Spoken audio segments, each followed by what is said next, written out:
Lactose fermenter bacteria कौन से होते हैं और नॉन लैक्टोज फर्मेंटर बैक्टीरिया कौन से होते हैं। बेसिकली ये ग्राम नेगेटिव रॉड्स के लिए होते हैं, ग्राम नेगेटिव के लिए होता है, ठीक है। अगर ग्राम नेगेटिव, ठीक है, अगर लैक्टोज फर्मेंटर हैं तो हमें पिंक कलर की कॉलोनीज देते हैं, और अगर नॉन लैक्टोज फर्मेंटर हैं तो कलरलेस, ठीक है।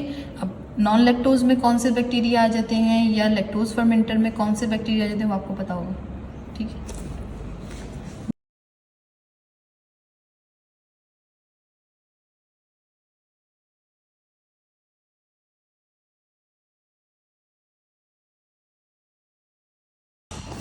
ये जो है ब्लड पे सारी ग्रोथ आ जाती है, जो भी ग्रोथ होती है वो सारी की सारी ब्लड पे आ जाती है। इस पर कोई ये डिफरेंशियल मीडिया नहीं कहलाता, ठीक है। चाहे वो आपकी नॉर्मल बॉडी फ्लोरा हो, कुछ भी हो, सारी की सारी आपके ब्लड पे आती है। तो इसको हम एज अ डिफरेंशियल मीडिया नहीं लेते, ना सेलेक्टिव मीडिया भी लेते हैं, ठीक। पता कि एग्जामिनर बैठ के क्या क्वेश्चन पूछेगा ये तो मुझे नहीं पता, लेकिन ये पूछ सकते हैं। देखो ये ग्राम स्टेनिंग है, ठीक है। ग्राम स्टेनिंग में 4 स्टेप्स होते हैं। सबसे पहले हमारे पास एक जो स्टेन होता है क्रिस्टल वायलेट होता है, हमारा फर्स्ट स्टेन होता है, ठीक। अच्छा, ये क्या करता है, अगर ग्राम पॉजिटिव वो है, ग्राम पॉजिटिव बैक्टीरिया है, तो सबसे पहले जाके ये उसकी सेल वॉल पे जाके एक्ट कर देता है, सही। और इसके बाद हम आयोडीन डालते हैं, जिसकी वजह से क्रिस्टल वायलेट और आयोडीन का एक कॉम्प्लेक्स बन जाता है। अगर ग्राम पॉजिटिव है तो वो कॉम्प्लेक्स बन जाएगा, क्यों? क्योंकि उसमें लिपोप्रोटीन्स होते हैं, इसलिए कॉम्प्लेक्स बन जाएगा। फिर हम डालते हैं ग्राम डीकलराइज़र, ठीक। जैसे ही हम डीकलराइज़र डालते हैं तो अगर वो ग्राम नेगेटिव होता है तो फ़ौरन से वो कॉम्प्लेक्स टूट जाता है, क्रिस्टल वायलेट का और आयोडीन का कॉम्प्लेक्स टूट जाता है। लेकिन अगर वो ग्राम पॉजिटिव है तो वो कॉम्प्लेक्स नहीं टूटता, ठीक है। आफ्टर दैट फाइनल हम डालते हैं सैफ्रोनिन, ये काउंटर स्टेन कहलाता है, जिसकी वजह से ये अगर वो ग्राम नेगेटिव है तो लाजमी बात है कि उसको खुद भी तो एक स्टेन चाहिए जी। वो स्टेन कौन देता है? सैफ्रोनिन देता है, ठीक है। इसलिए इसे कहते हैं काउंटर स्टेन, ठीक है। ये हो गई ग्राम स्टेनिंग। ग्राम नेगेटिव होते हैं तो पिंक कलर आ जाता है, जो कि सैफ्रोनिन का कलर होता है। और अगर ग्राम पॉजिटिव होते हैं तो किसका कलर रहता है? क्रिस्टल वायलेट का, क्योंकि ग्राम पॉजिटिव डीकलराइजर पे एक्ट नहीं कर रहा। ओके, ये है CLED cystine lactose electrolyte deficient agar. इसमें ये एगार जो है, इसको बंद कर दो। इस एगार में कहना चाहिए कि बहुत ही सेलेक्टिव मीडिया होता है। ये बहुत सेलेक्टिव ऑर्गेनिज्म होते हैं जिनको ये ग्रो करवाता है। हर ऑर्गेनिज्म या नॉर्मल फ्लोरा इसमें ग्रो नहीं करते, सेलेक्टिव मीडिया होता है। इसीलिए हम इसको यूरिन के लिए जो है वो यूज़ करते हैं, क्योंकि आपको पता है यूरोपैथोजिन या फिर नॉर्मल यूरिन में फ्लोरास तो नॉर्मली आ जाते हैं। इस वजह से हमें क्लैड ज़्यादा सही होता है कि हम इस यूरिन में क्लैड को यूज़ कर लें, ठीक है। और ये वाला दोनों सेम है, ठीक है। इसमें हमें डिस्क लगानी होती है, देख लो, ठीक है। डिस्क लगाने के बाद हमें पता चलता है कि कौन सी हमारी ऑर्गेनिज्म पे कौन सी डिस्क सेंसिटिव हो रही है।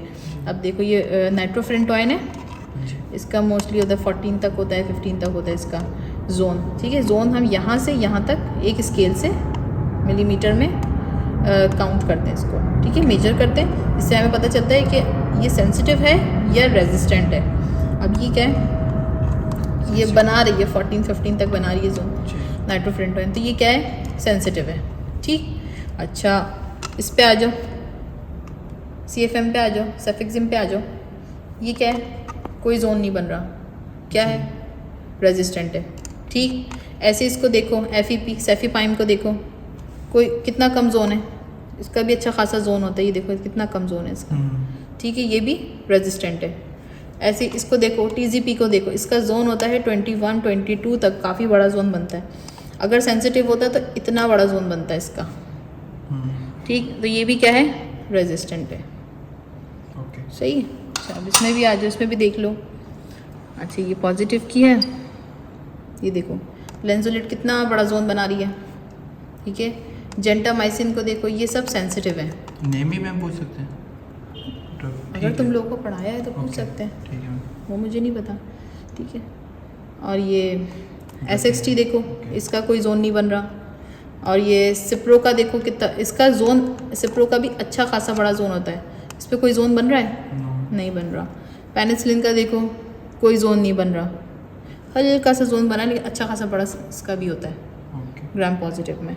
ठीक है, तो ये आपको बता रहे सेंसिटिव है, ये बता रहे रेजिस्टेंट है। ऐसे इसमें देखो हर एंटीबायोटिक का अपना अलग अलग जोन होता है। ठीक है, ठीक, उसके हिसाब से हम उसको सेंसिटिव और देते हैं। इंडोल है, इंडोल बेसिकली हम ज़्यादातर यूज़ कर रहे होते हैं क्लैप्सिला और इकोलाई के लिए। ये है बायोकेमिकल टेस्ट। ऐसे समझ नहीं आएगा, मैं बताती हूँ। एक काम करो, वो जो वहाँ पे जो डब्बा रखा है ना वाइट वाला, वो ले। TSI नॉर्मली ये अल्कलाइन होता है, पिंक कलर का होता है। ठीक, अब इसने एसिड प्रोड्यूस किया है तो इसका कलर कैसा हो गया? स्लांट और बट का येलो हो गया। अभी हम यहाँ से अभी पूरा रिएक्शन बताऊँगी। ये पूरा एक बायोकेमिकल टेस्ट इन 4 ट्यूब से बनता है। ठीक है, TSI में देखो ऑर्गेनिज्म ने कलर, ऑर्गेनिज्म ने देखो पूरे TSI का कलर चेंज कर दिया। ठीक है, पिंक से क्या हो गया? येलो हो गया, स्लांट और बट। अच्छा, अब दूसरा देखो सिट्रेट। सिट्रेट इसका नेगेटिव ही रहा, ब्लू नहीं हुआ, ग्रीन था ग्रीन रहा। ठीक है, फिर नेक्स्ट इसके बाद हम दूसरे रिएक्शन पे आएंगे। ये देखो, ये है सिम मीडियम, नहीं यूरिएज है, हाँ ये है यूरिएज। ठीक है, यूरिएज ने colour no change in colour, yellow था येलो रहा। ठीक, अब आ जाओ इंडोल पे, सिम मीडिया पे। जैसे ही हमने इसमें कोविक्स रिएजेंट डाला, देखो रिंग आया जी। तो ये चारों चीज़ें बता रही हैं, ये बायोकेमिकल टेस्ट हमें बता रहे हैं ये ऑर्गेनिज्म है इकोलाई। ओके, ठीक है, कौन सा ऑर्गेनिज्म है? इकोलाई का। ठीक है, अच्छा अब दूसरा देखो, इकोलाई होता है लैक्टोज फर्मेंटर। ये जो मैम ये मैम ने जो दी हुई थी एग्जाम में, तो यही आएंगी ना 3? 4 यही 4 आएंगी, ये तो नहीं आएंगी ना कलर वाली? अच्छा, अब ये देखो ये कितना अच्छा रिएक्शन आया है। ये आएंगी ना, इस तरह आएंगी? हाँ हाँ Okay. अलग अलग देंगे। अच्छा, अब इसमें भी देखो ऑर्गेनिज्म ने कलर पूरा चेंज कर दिया। देखो इसकी ग्रोथ देखो अंदर से जी नज़र आ रही है ग्रोथ। जी जी ये देखो स्टैबिंग हुई हुई नज़र आ रही है। ठीक है, ये है TSI। ऑर्गेनिज्म ने इसका भी कलर स्लांट और बट चेंज कर दिया। अच्छा, अभी TSI को हटाते हैं। अभी सिट्रेट देखो, ये क्या है? पॉजिटिव हो गया, ग्रीन से ब्लू हो गया। ठीक है, सिट्रेट पॉजिटिव है। यूरिएज देखो, येलो था, क्या हो गया? पिंक हो गया, पॉजिटिव हो गया। अब ये सिम देखेंगे, इसकी मोटेलिटी चेक करेंगे और इसमें हमने कोविक्स रिएजेंट डाला हम और इसका कोई रिंग नहीं बना, तो ये हमें बता रहा है, इंडिकेट कर रहा है कि आपका ऑर्गेनिज्म है क्लैप्सिला। ओके मैम, ठीक है सर, ठीक। अभी इनका तुम्हारे लिए जो ज़रूरी है वो पॉजिटिव और नेगेटिव है, ये मत देखना क्लैप्सिला है। अभी तो अवेलेबल नहीं है सैल्मोनेला, तो क्या होता है इसमें ब्लैकनिंग आ जाती है।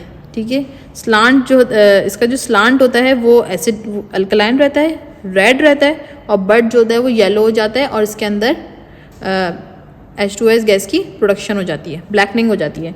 प्लस इंडोल में भी ब्लैकनिंग हो जाती है, सॉरी हाँ इंडोल में। ठीक है, अगर सैल्मोनेला स्पीशी होती है तो। ओके मैम, ठीक है, इसका देखो नेगेटिव, ये नेगेटिव होता है। पॉजिटिव में देखो कितना कलर चेंज कर लिया, पिंक पॉजिटिव है और ये पिंक पॉजिटिव है और येलो नेगेटिव है, यूडीएस है। ओके, सही, रख दो जी। इसमें भी देख लो पॉजिटिव और नेगेटिव का। देखो ये नेगेटिव है और ये देखो पॉजिटिव है, सिट्रेट। सिट्रेट। नेगेटिव कौन सा है? देखो तुम बताओ कौन सा है। नेगेटिव है ग्रीन वाला, और पॉजिटिव ब्लू वाला। ओके। सही। ZN स्टेनिंग होती है एसिड फास्ट बेसिलाई के लिए, यानी कि माइकोबैक्टीरियम के लिए। सही है, क्यों? क्योंकि उसमें माइकोलिक एसिड होता है, जिसकी वजह से नॉर्मल स्टेन या ग्राम स्टेनिंग उसको स्टेन नहीं कर पाते, इस वजह से हमें ZN स्टेनिंग की ज़रूरत पड़ती है। सबसे पहले हम लेते हैं कार्बन फिशन। ठीक, कार्बन फिशन बैक्टीरिया को दे देता है कलर।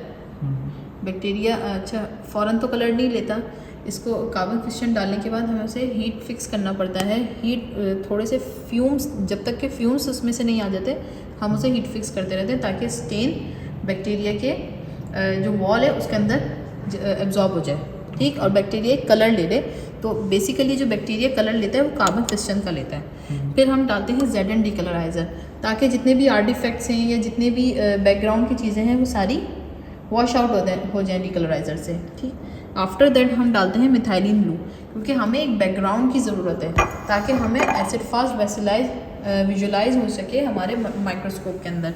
इसलिए हम डालते हैं मिथाइलिन ब्लू या फिर मैलिकाइट ग्रीन काउंटर स्टेन के तौर पे, ओके। ताकि बैकग्राउंड में कलर आ जाए और हमारे जो बैक्टीरिया हैं वो हमें सही से विजुलाइज हो जाए। और इसके जो बैक्टीरिया हैं वो तुमने देखा होगा माइक्रोस्कोप में काफ़ी थ्रेड लाइक नज़र आ रहे होते हैं, लंबे लंबे से पिंक कलर के थ्रेड लाइक। बैकग्राउंड इसका ब्लू भी हो सकता है और ग्रीन भी हो सकता है, थैंक यू। डिपेंड करता है कि हमने काउंटर स्टेन कौन सा यूज़ किया है। Thank you ma'am.